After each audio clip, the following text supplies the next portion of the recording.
இப்போ ட்ரெஸ்ஸு தலைமுடி இருந்தா தான் நம்ம அந்த மாரியான வேலைகள் செய்ய முடியுமான்னு இது உண்டு. இது இல்லாமலும் செய்யலாம். இல்லாமல் செய்யறதுங்கிறது ஒரு ஸ்கேம் தான். ம். அது இருந்தா அதாவது குயிக்கா வேலை நடக்கும். அ இன் ஆனா நான் இந்த கருத்த முடிச்சுறேன். இந்த மாந்திரீகத்துக்கு இந்த தலைமுடி, காலடி மண்ணு, ட்ரெஸ்ஸு வச்சு வேலை செஞ்சா நடக்குமானா? நடக்கும். இத செஞ்சிருக்காங்களா? சாதிச்சிருக்காங்களான்னா? சாதிச்சிருக்காங்க. ஆனா, இன்னைக்கு இருக்க காலகட்டத்தில இந்த மாரி வேலை செய்றதுக்கு தமிழ்நாட்டில் ஆளே கிடையாது. விரல் விட்டு எண்ணக்கூடிய அளவுல தான் இருக்காங்க. நீங்க ஒவ்வொருத்தரா இன்னைக்கு என்ன நெனச்சுக்கிறாங்க, பார்க்குற ஒரு காதலன் ஒருவன்னா, "சார் என் காதலியோட முடி இருக்கு." இல்லன்னா, "சாமி என் புருஷனோட முடி இருக்கு, ட்ரெஸ் இருக்கு." இப்படின்னு.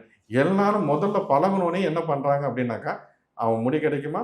ட்ரெஸ் கிடைக்குமா? இப்படித்தான் அப்போ இவங்களோட காதல் எந்த அளவுக்கு அ இதா ஸ்ட்ராங்கா இருக்கும். அப்ப அங்கேயே நம்ம தோத்து போயிருது. ஒரு ஒரு நம்பிக்கை இல்லாத வாழ்க்கையும், புரிந்த புரிதல் இல்லாத ஒரு காதலும், அது ஒரு கணவன் மனைவி வாழ்க்கையும் எப்படி இருக்கும்? அப்போ இந்த மாரி விஷயத்த நம்ம தேடி போகும்போது, இப்ப இத யாருமே யோசிக்காம ஒருத்தங்க வாழ்ற வாழ்க்கை வந்து என்னைக்கும் தோத்து போனதா சரித்திரம் இல்ல. நம்ம யார் இன்னைக்கு என்ன ஆகுதுன்னா, ஒரு ஒரு ஒரு காதல்ல ஒரு ஜோடி உள்ள வர்றாங்க அப்படின்னாக்கா, முதல் வேலை என்ன நடக்குது அப்படின்னாக்கா, ஃபோன் ரெக்கார்ட். ஒரு காதலன் பேசுற காதலியும், காதலி பேசுறது காதலனும்.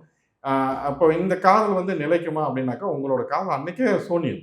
நீங்க என்னைக்கு தன்னோட காதலியோட ஃபோன ரெக்கார்ட் பண்ண ஒருத்தன் ஆரம்பிக்கிறானோ, அந்த காதல்ங்கிறது நீண்ட நாள் இருக்கிறதுக்கு இது கல்யாண வாழ்க்கை வந்து குழந்தைக்கு அதுக்கு வாய்ப்பே கிடையாது.